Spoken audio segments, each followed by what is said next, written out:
ကျွန်တော်ဒီနေ့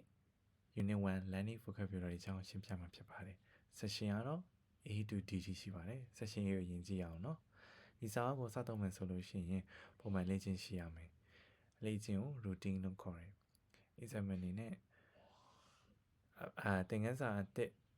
Unit အသစ်ကိုစပြီးနိုင်ဝက်ဒါမှမဟုတ်45မိနစ်လေ့လာမယ်ဆိုလို့ရှိရင်အပတ်စဉ်လေ့ကျင့်ရှိရမယ်ဒီ revision တစ်ခုကိုဒီ unit တစ်ခုကို revision ပြန်လို့ရှိရင်ပုံမှန်နေ့တိုင်းပြန်ရမယ်အနည်းဆုံး5မိနစ်ဒါမှမဟုတ်10မိနစ်ထိကြာနိုင်တယ် over to you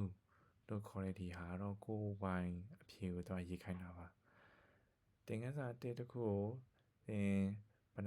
နိုင်ဝက်ဒါမှမဟုတ်45မိနစ်ဘယ်နှချိန်တော့လုပ်ပြီလဲလို့မေးတာနောက်တစ်ခုက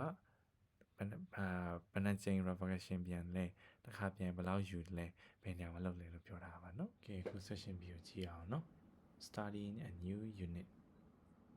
ဒီတစ်ခုကိုပထမဆုံးချိန်ကိုကစပြီးလေ့လာမယ်ဆိုလို့ရှိရင်ကိုက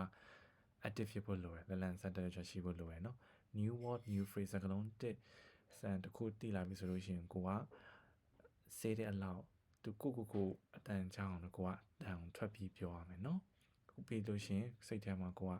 မှတ်ထားထပ်ခါ repeat လုပ်အတန်နေထားမသိဘူးဆိုလို့ရှိရင် pronunciation မသိဆိုလို့ရှိရင် Google ကနေခု website နေပြီးတော့မှရှာကြည့်လို့ရတယ် Cambridge Dictionary website မှာလေးကြည့်လို့ရတယ်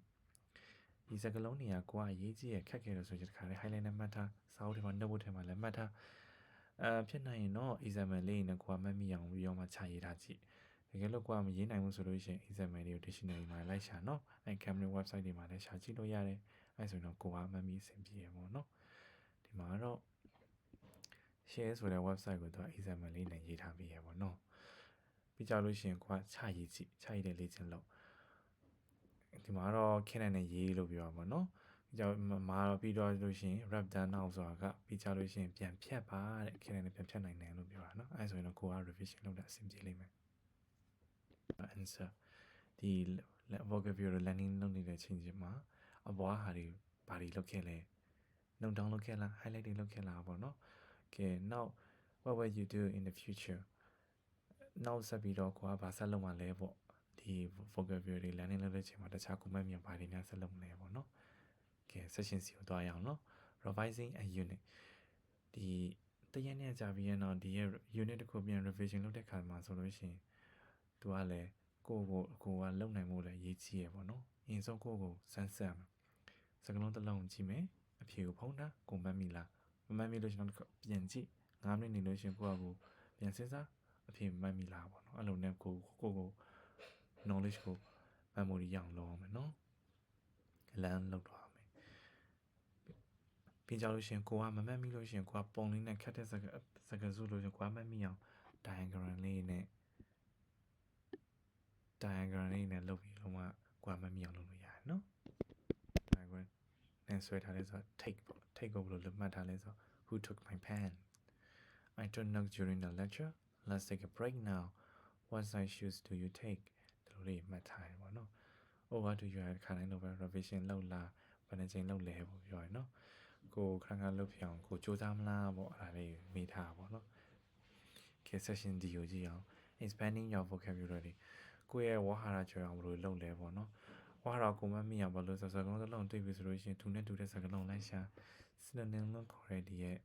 စကားစုတူတဲ့ဟာလိုက်ရှာမယ်နောက်ကကျ opposite လို့ခေါ်တဲ့စံချဘက်စကားလုံးလည်းကိုကလိုက်ရှာမယ်ပေါ့နော်ဥပမာ dirty ဆိုတဲ့စကားလုံးတူရဲ့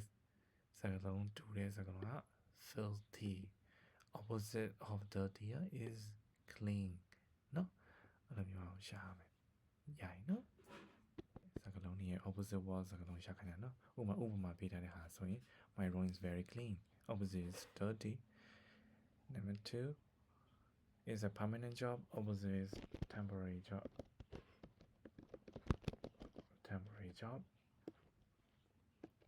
he was kind to all of his animal then opposite is cruel baby had very soft smooth skin then opposite is rough where's the entrance opposite is exit was the bed dead opposite is alive did they accept the invitation refuse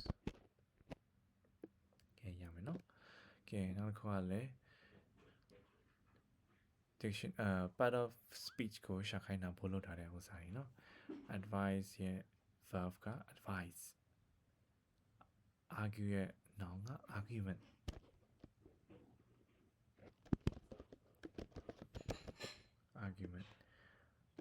revise ရဲ့ noun က revision is there a choice ရဲ့စကားလုံး verb က choose I want to expand my vocabulary ရဲ့ noun က expansion different the 2 points are very different to a noun and verb က noun is different verb is differ they need to communicate more noun က communication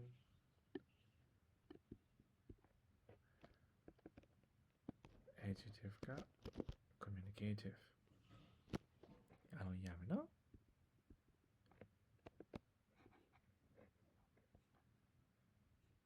ဒီနေ့တော့ဒီလောက်ပါပဲဗျကျွန်တော်ဗီဒီယိုကိုတဘောကြလို့ရှင် like and subscribe လုပ်ပေးပါဦးဗျကျွန်တော်နောက်သင်ခန်းစာတွေကိုလည်းကျွန်တော်ဗီဒီယိုလေးစူးစမ်းပြောလုပ်ပေးပါဦးဗျအားလုံးကျေးဇူးတင်ပါတယ်ဗျ bye bye see you